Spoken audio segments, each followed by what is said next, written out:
Hey Charlie, Hey Logan, how are you? good. How are you? Doing fantastic. Thanks for asking. Excellent. Thank you so much for doing this. I know that our cleaners and our clients will really appreciate your time with us. Wonderful. I'm happy to be there. So, what do you do for Victory Fund? So, I'm a development officer with Victory Fund, specifically the Western Region Development Officer. And what that entails is I look to engage with stakeholders and really folks who resonate with our mission to hopefully garnish their support either individually or around our regionally based events in order to provide support for Victory Fund as well as the Victory Institute. Awesome. And then, what does the Victory Fund do? So the Victory Fund is the only nationally based 527 political action committee that is solely designated to increasing the number of out LGBTQ plus individuals in public office. And we're the only nationally based organization that also focuses on down ballot candidates. So everybody from city council, your school board members, and everything else in between, as well as all the way up to Pete Buttigieg when he ran for president and all of our congressional candidates as well. Excellent. So, do LGBTQIA plus have proportional representation in government in the United States? No, we do not, and we are quite a long ways from reaching that. To paint a slight picture, we're at about 1,100 out LGBTQ plus elected officials across the board, and in order to achieve a 7 to 10% representation, which is what the United States is fluctuating between right now, we need about 35,000 folks in office. Yikes. Okay. And so, why do you think that representation in public office is important? It's incredibly important because only folks from our community can really have the conversations and provide the impact in the places where the decisions are being made that truly affect our community.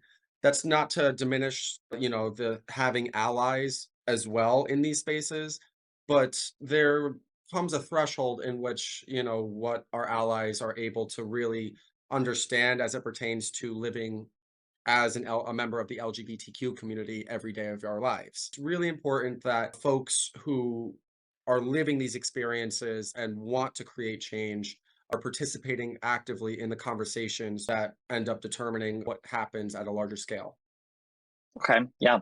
And I want to ask a question about, like, a little bit more about representation. Does Victory have anything that we're doing to sort of push forward or elevate the voices and campaigns of people of color and trans people? We do. We do. We have a number of programs, both on the Victory Fund and Victory Institute side.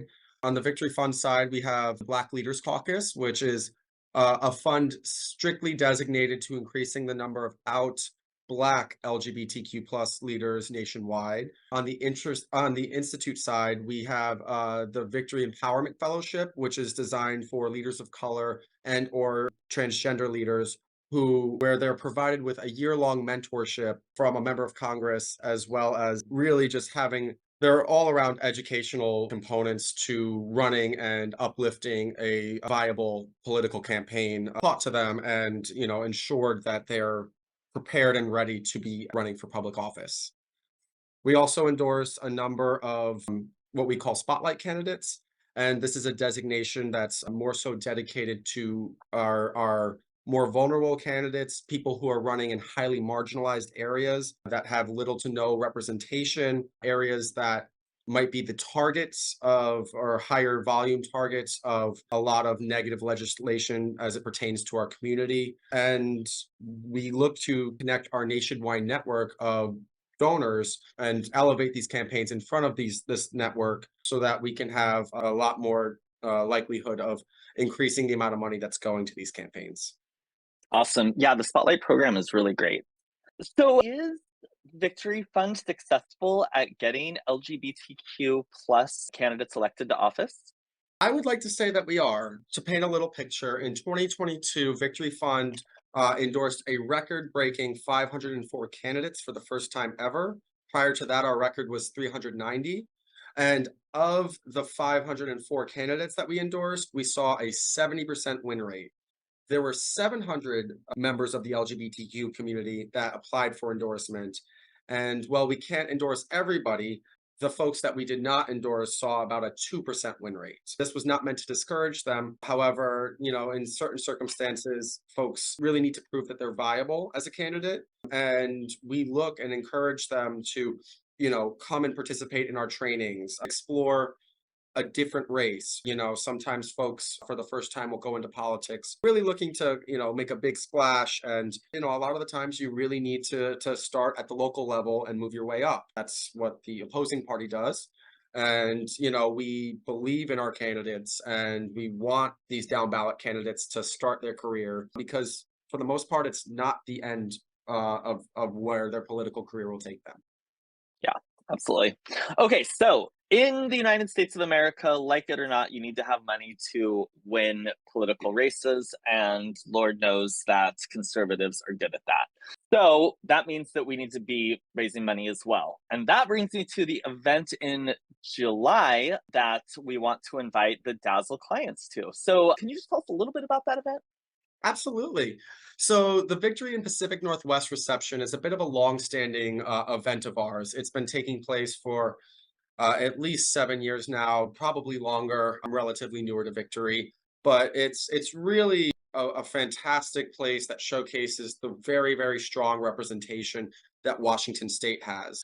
We have members from the state legislature, so from the state Senate, as well as the state House of Representatives, all the way down from school board members, city council people, county commissioners will be planning to join us. And really, it's an opportunity to come and engage with local community leaders who believe and understand the importance of representation, as well as meeting with the folks who are representing us and being able to have those conversations with them about what motivates them, what struggles they're facing, what successes they're having. And there really, really are truly special evenings. And the event is going to be taking place at the home of Matthew Phillips and Devin Howard, who are two of our very long-standing supporters. And that's pretty much the event in a nutshell. All right, awesome. So it's July 13th, and tickets are $150. And we'll include a link with however you're seeing this. There'll be a link nearby. Awesome. That's on that. All right, awesome. Well, Charlie, thank you so much. I really appreciate it. Awesome. I really appreciate your time today, Logan. Thank you so much.